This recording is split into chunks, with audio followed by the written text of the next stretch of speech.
Hello, Laziali all over the world. Welcome to another episode of Lazio Lounge. What a terrible weekend. Lazio losing. I didn't sleep all night, and now I'm doing a podcast with Alasdair. Things can get worse than this. I mean, this week doesn't start in the correct way. And Alasdair, as I'm tired, as I'm not feeling great, shall we start talking about the referee? You know I love it. Just to cheer me up a little bit. Well, I was gonna say it's like surely it's the equivalent of like triple espresso for you is talking about refereeing decisions going against Lazio. I mean, this is going to bring your day back to life, Vittorio. You need to go through the decisions one by one, and then you'll be full of energy before you know it.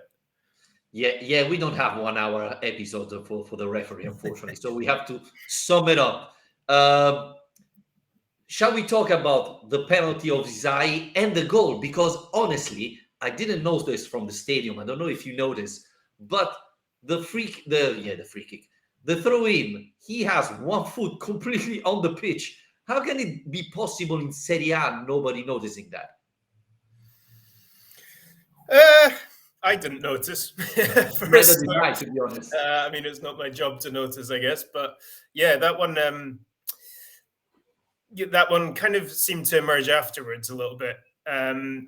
It was a strange one. I was kind of watching the game. I wasn't struck by a real massive sense of injustice. I mean, I to put my cards on the table was having to watch from home and while I was working. So it was a slightly different context to you being in the stadium where by the sounds of it, everyone was getting very, very agitated very quickly with the referee. And by the time the game finished, my consensus was more that Lazio lost this game from playing poorly than by being hard done by the referee. And having taken a couple of days to consider it, I do still believe that. Yeah, I agree with you on this case. I don't think Lazio lost the match because of the ref, because at the end of the day, Alistair, we didn't create anything. I don't remember, and I watch again the highlights, any huge save from Milinkovic Savic, right? Um, we didn't create that much, and that's one of the issue and the reason why Lazio didn't win. You can argue that Torino had an episode, the mistake of Provedel, and that's why they won the match. Lazio didn't have one. What I complain more about the ref is I think they are missing like 5, 6 yellow card from the Torino player. Again, another match where Zaccagni has been, I don't know how many fouls he got Saturday, and no yellow card till the last second. This is where it's more disappointing.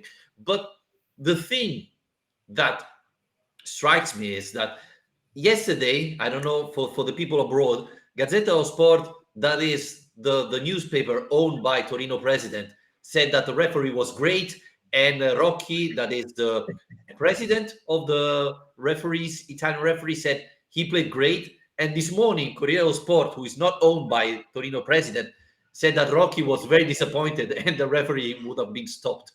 So I don't know. It's a little bit funny, Alistair. How can it be possible that Gazzetta dello Sport say he's not going to be stopped, and Corriere dello Sport the day after will say he's going to be stopped?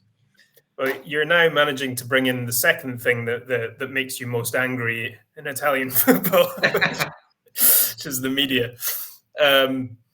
Yeah, I mean, I would say that when it comes to the refereeing, yeah, I don't think there was necessarily any one huge decision that shaped the game. It was more an accumulation of smaller decisions that went wrong. And certainly Torino came to play a very physical game, As and usual. yeah, exactly as we expected, and they did want to frustrate Lazio, and Lazio ended up being kind of drawn into the kind of battle that they don't really enjoy playing. So yeah, should there have been more yellow cards earlier? Possibly, yeah. In the case of Singo, almost certainly. But there when it came to the big decisions that they were trying to talk about on the TV with Penalties, I'm not convinced, to be honest. Even the Husai one, I'm really not. Okay, he's got like an arm around him as they're going into the box, but I really don't think there's an awful lot in it. I don't think that's a complete, horror show mistake from the referee. I think Husai goes down as soon as he feels any contact on him. I mean, yeah, okay. My standards with when it comes to these things maybe a bit different. I don't really like the awarding of penalties for any contact in the area. I'm sure a lot of people disagree with me on that, but I just didn't feel like it was this huge controversy that has been made out to be. Come on, destroy Alasdair in the comments. Said it was penalty and he doesn't know anything about football. But Alasdair, going back to the match, as you mentioned, Lazio struggled against Torino. Last time we won at home, Stadio Olimpico, was 2019. The last time we won overall against Torino in Campionato was 2020. We were talking before. It's the Caicedo extra time goal score. This proved that Torino is a team that it's difficult for Lazio. They're very physical. Now with Juric, they're even more complicated. And it looks to me that every time Torino plays against Lazio, it's like they're playing the Champions League final.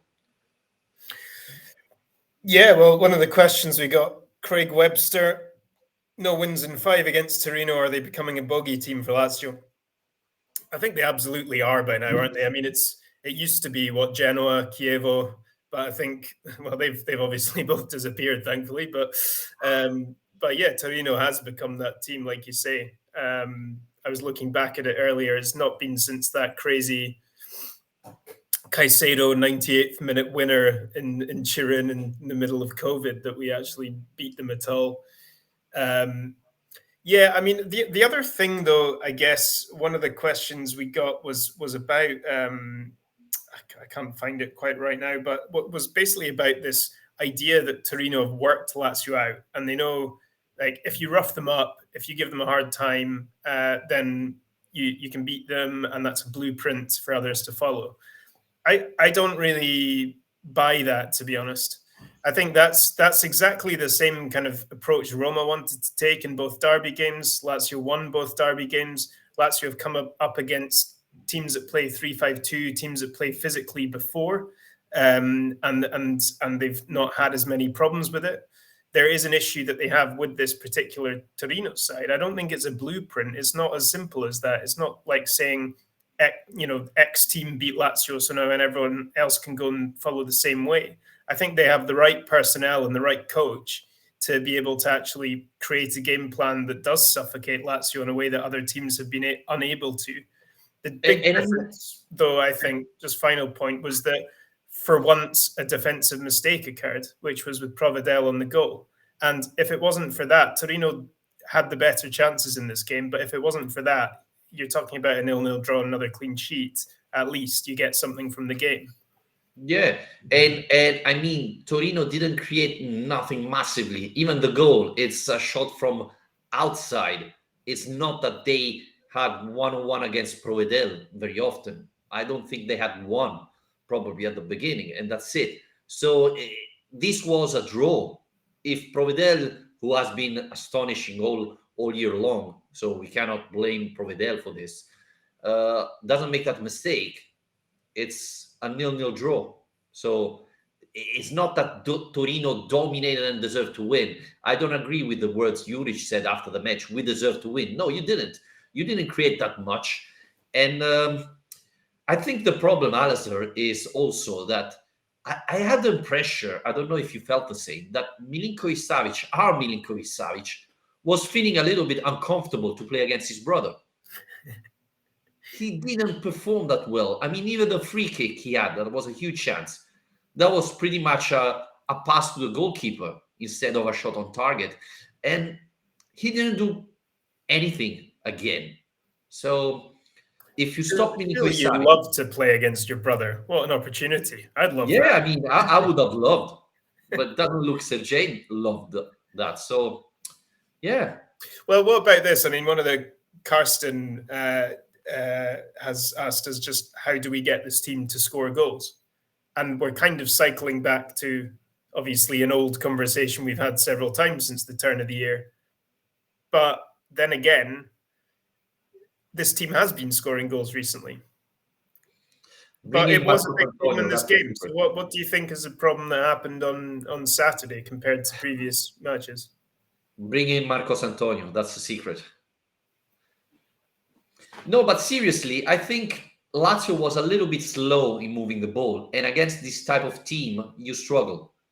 Yeah. So I thought Vecino didn't play very well, and we lose Alberto, not as brilliant as we was used to see. We struggle. I would add that Felipe Anderson probably had the worst game in the last couple of weeks or so. Zaccagni has been stopped very well, and Pedro wasn't in great shape. So I think that's the reason why Lazio struggle. I think against this team you need to move the ball faster, and this is something that Marcos Antonio did. The other thing, Alasdair, is you're losing 1-0, and instead of substituting your wingers, you take off your left back and right back. For me, this is a statement that Sarri doesn't trust that Cancellieri or Luca Romero or Basic can come in and score for Lazio. Well, it's funny you say that because I was about to say I thought that was one of his good moves. I think that you can see why Sarri picked the team he picked, but with the aid of retrospect, it does seem like kind of taking on Torino at their own game wasn't the right way to go. By which I mean having Vecino in the middle, who's more of a physical midfielder Yeah. rather than a playmaker, having Maricic and Husay on the side of the defense, who are obviously stronger defensively than they are going forward.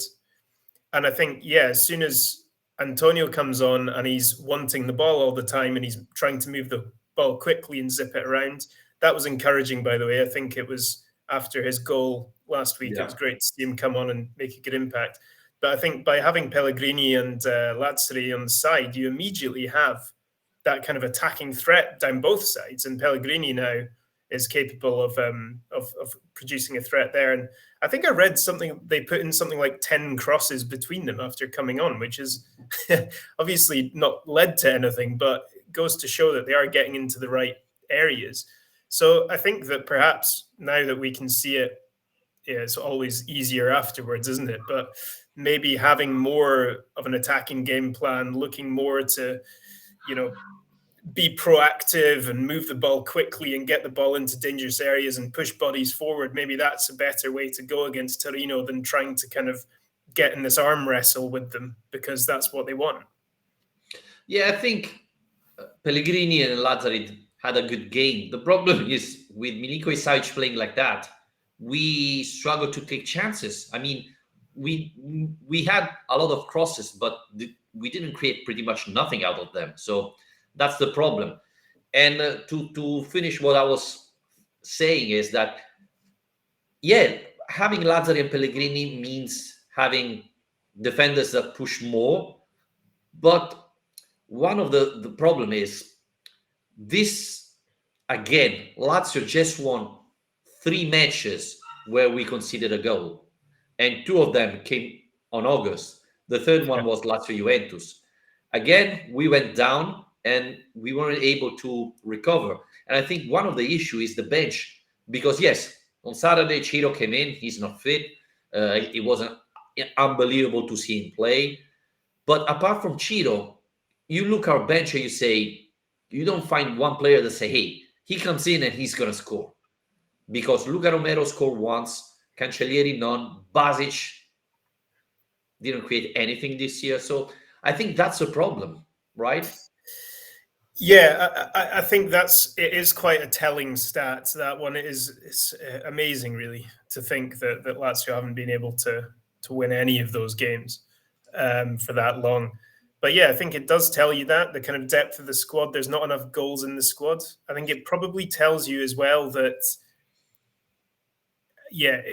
because I guess the players who can score goals in that team, if they're being nullified, Lazio don't have enough fresh options who are providing that danger. but perhaps, just thinking out loud here, perhaps it also suggests that Sarri's not got a tactical plan B to test teams, because if this 4-3-3 Sarri ball strategy isn't working in a game and you find yourself behind, the history has now shown us that Lazio haven't really been able to find a way back into that game. And the one thing we know is that he very rarely changes that system. Okay, occasionally we've seen a 4-4-2, but not very often. And he's wedded to that system, and for good reason. He's had great success with it. But I do wonder if maybe we need to think of another way of, rather than waiting for a change to happen, kind of being a bit more proactive there. Yeah, but do you think that a change of system would allow us to score or have players from the bench scoring? I mean, Basic will still be Basic in a 4-3-3, a 3-5-2, or whatever you want. I know. I just think that maybe, okay, it doesn't have to be a plan B where we're talking about starting games with a new system or anything. I just mean, like, if you're making in-game changes, to at least try and swing the momentum a bit, or ask new questions of a team. Because when you've got Torino look comfortable, I don't really see how we could watch 80 minutes of that game on Saturday and believe that by just waiting for another 10, something was going to change, because it clearly wasn't really. Because even if you're bringing on, for example, Lazzari and Pellegrini, who are going to be throwing crosses into the box, who's really in the box to be taking those crosses? You maybe want to be like making sure Milinkovic-Savic is playing in a much more advanced role in that case, so that he can get those nod-ons, knockdowns to Immobile. And I'm not even sure Ciro should have been playing, to be honest, after his car crash. But yeah, I think it's certainly something we've talked about a lot. This that the team does lack goals, and but I think, yeah, maybe it's both those things: the squad depth, but also sometimes a bit of tactical inflexibility that could change. Yeah, I think, like Sarri said, we don't have a Luis Alberto or Milinkovic-Savic on the bench, and I don't know if any other Italian team have them. The problem is, if they don't work, Lazio struggle to create. I think it's simple as that. And yeah, with Lazzari and Pellegrini coming in, which is good to see them playing, because they hardly played in the last couple of weeks or so. We saw encouraging sign, I would say. Now the question is, Alasdair, is that luckily Juventus lost yesterday, and so we're still second. But we're gonna play in San Siro against Inter on Sunday, and it's gonna be a complicated match again. Very difficult for Lazio, who have struggled to win at San Siro. And it's funny enough, because if Napoli beats Salernitana at home and we lose against Inter, Napoli's campione wins the Scudetto, right? Yeah. Yeah, exactly. And you would imagine Napoli will take care of Salernitana at home, especially given the circumstances that it could be the weekend they win the Scudetto. They'll have a lot of confidence back. They weren't particularly good last night, but they did get a last-minute win against Juventus. And if anything is going to fill a Napoli team with confidence, is beating Juventus in the last minute away. So then, yeah, it's as they say, a lunch match at San Siro, which is quite interesting. It won't have necessarily that feel of the big occasion that you get if it's a late kickoff. I think something to bear in mind here as well is the head-to-head, because we don't know how this top four race is going to shake out.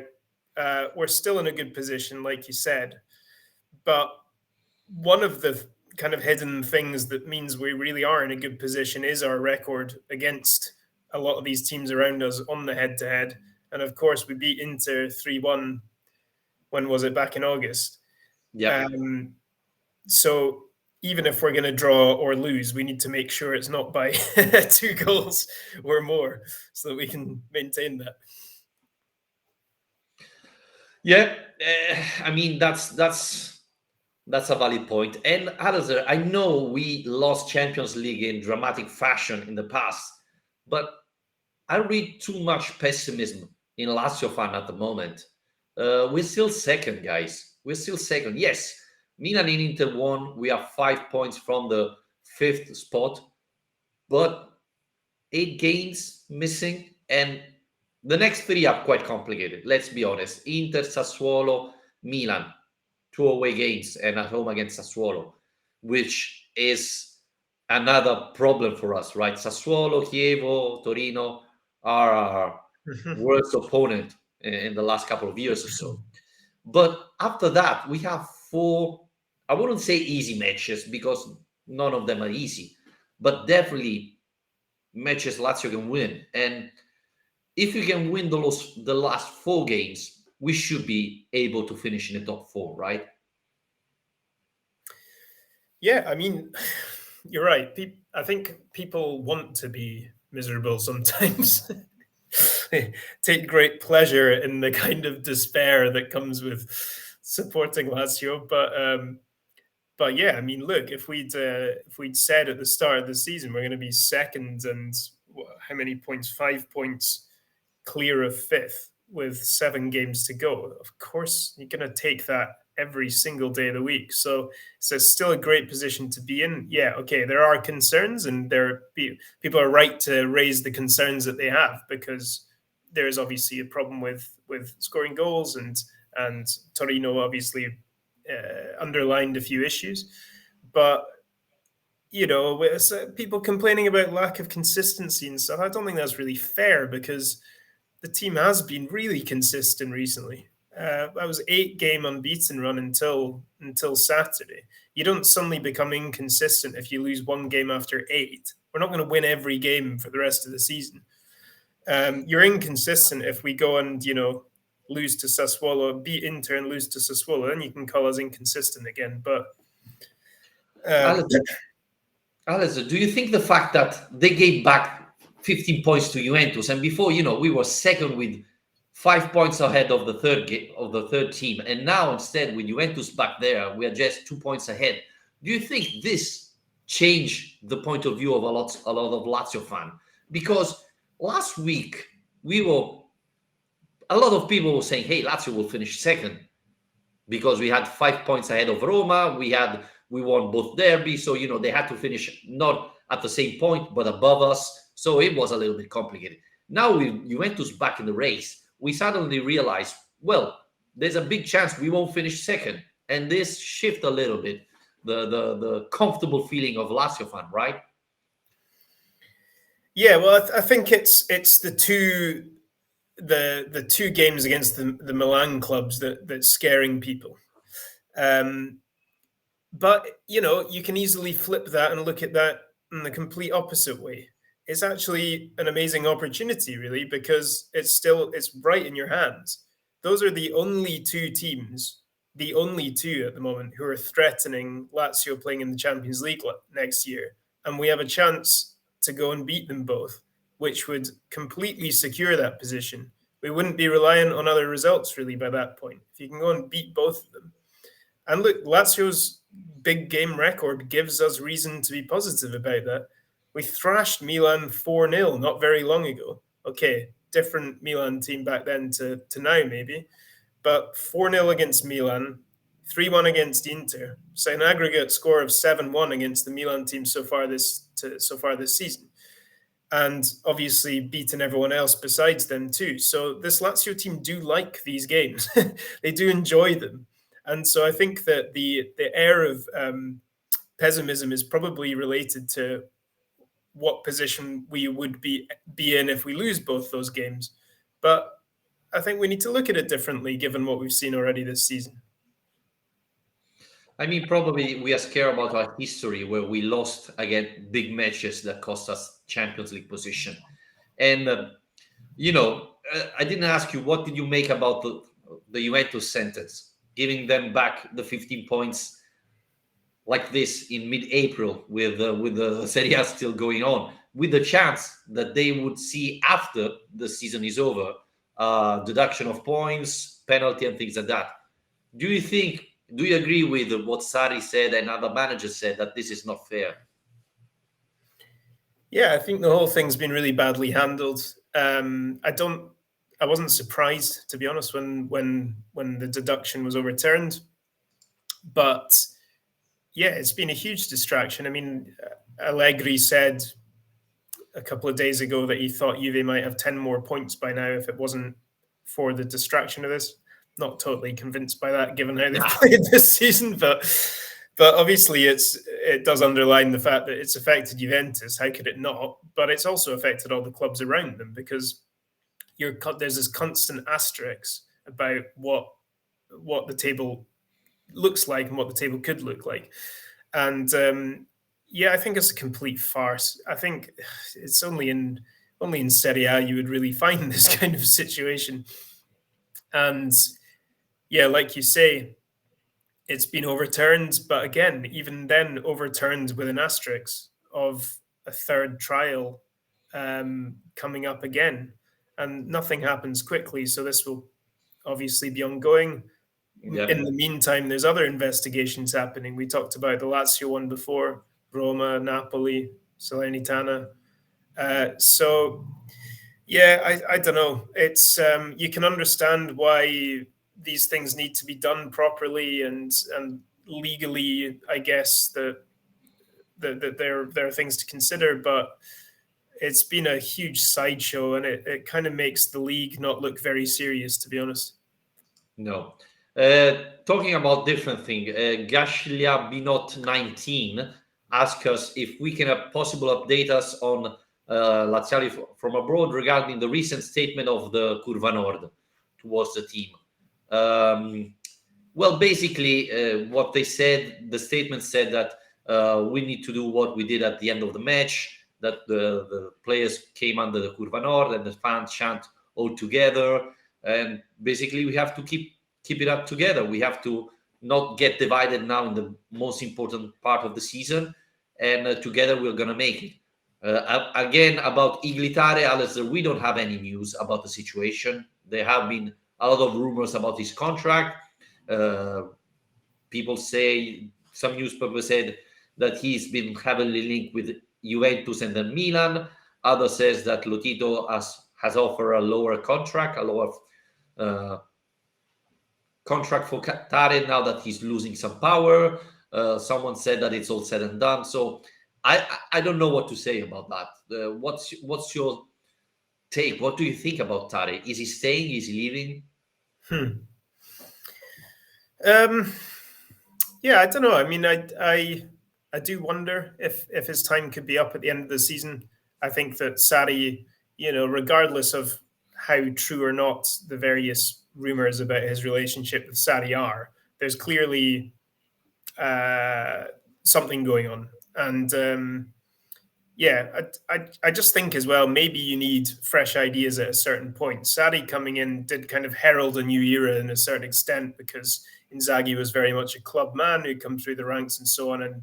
And it felt like the end he'd taken the club as far as it could go under him, and then we're starting something new.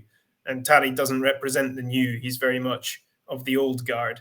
And we've had plenty of discussions in the past about how perhaps he's better finding budget deals than he is at actually spending money. And if we do qualify for the Champions League, is he the right guy to be masterminding the summer mercato, where they're going to have to spend pretty cleverly to be able to compete? Um, I don't know. We'll see. We'll see. I mean, it's definitely an interesting kind of subplot to this season with Lazio because Tari's been around forever, so it would be Yeah. a big change. It'd be a big change for Lotito as well because that's his right hand man. So to turn around and end that relationship would be a big step for Lotito to take. And the biggest thing that I have, the concern I have, is who's going to replace him, because we've been astonished to see Sari coming in, but do we expect that if Tare leaves, Lotito's going to sign a big name sport director or another unknown sport director from a lower league or a friend of his, etc., etc.? That's the question mark, because we talked about Tare often, saying that he made a lot of good things, but also a lot of bad things, and we know what we're getting from Tare, but we don't know who's gonna be in his place if he's leaving and how good he's gonna be. He could be worse than Tare, honestly. So it's a question mark, right? That's life, Vittorio. It's the unknown. Yeah, Yeah, I mean, but it would be interesting to see definitely how ambitious Lazio would be in that search, because obviously it was a big statement of ambition from the club when Inzaghi left to go after a coach like Sarri, because at the time we were talking about Juric, Italiano, we're talking about kind of up and coming coaches from the lower table in Serie A. And instead, they went out and got a guy who's, won European trophies and won Serie A. So I do wonder if that's a statement that if Tare leaves, they're going to be looking for someone pretty high profile to kind of push this club forward. And also, I guess Champions League football could have a say there too, because if you've got that as yeah. that's a big sell to a sporting director, isn't it? Because it's a big bargaining chip for them. It'll make their life easier to come in and oversee a mercato if they're able to say to potential signings, we can offer you Champions League football. Giuntoli, the sport director of Napoli, has been linked to Lazio, but he has been linked also to Juventus. And yesterday, before Juve Napoli, he said, "There's nothing true. I have still 1 year of contract with Napoli, so I cannot say anything about it." Again, if Tare leaves, you need someone now, not in a year. So obviously, Giuntoli would be very interesting. Would be a great signing, I would say. But I don't believe, and Alasdair, I'm curious to hear what you think about it, that he will leave Napoli 1 year early, his contract expire after winning the Scudetto and go to Lazio. I mean, if he have to leave Napoli, resign, I can see going to Juventus, not to Lazio, honestly. I don't know. Yeah, I mean, he's done brilliantly this year. I mean, wow. The signings they've made have been fantastic. It's hard to say who would be a realistic kind of profile to get in.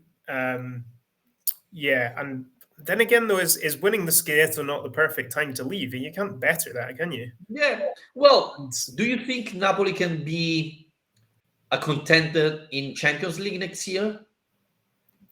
Well, it depends what happens to them this summer, because if they Yeah. sell Osimhen, then they might Do be you think? screwed. To be honest, I mean they're going to need to find another absolute diamond in the rough, as they did with Varaskelia. They're going to need to find that kind of level of striker. I mean, even Osimhen, it took him a couple of years to reach the levels he's at this year. So it's going to be difficult for them, because especially this summer, Osimhen is going to be a hell of a wanted man, because there's this huge scarcity of good number nines across Europe, and there's a lot of big teams who need number nines this summer. So Murici. maybe we could do a swap deal with I Napoli. mean, But the one thing I was going to say on the sporting director before we move on is just that the one thing Lazio cannot get wrong, if they have decided it's time to move on, we can't do what we've done in the transfer market in the past, where we start at Onso and go through pre-season without making the appointment. With new signings, we've often complained that they're coming in too late, and especially with Sarri, they haven't had enough time to learn the system, so on. But with a sporting director, they're the one making the signings. So yeah. if they are deciding to make a change, I hope that they get it done early, so that they have enough time to get their feet under the desk and decide what to do. By the way, it's Murici's birthday today. Happy birthday, Vedat. Oh, happy birthday. I think I we know can wrap it listen. up here, right? With celebrating Murici, who didn't score yesterday. Mallorca won 3-1 and he didn't score. Are you not going to sing? Eh? Are you not going to sing? No? Yeah. Do we have to sing? Okay, I'm done. But yeah, well, we have to hope that Murici gets sold this summer. Lazio get, what is it, 30%? I think so. I think so, sure. right? Yeah, something like that. So if Mallorca sell Murici at a big fee, then we get some money back and we can do something else in the transfer market.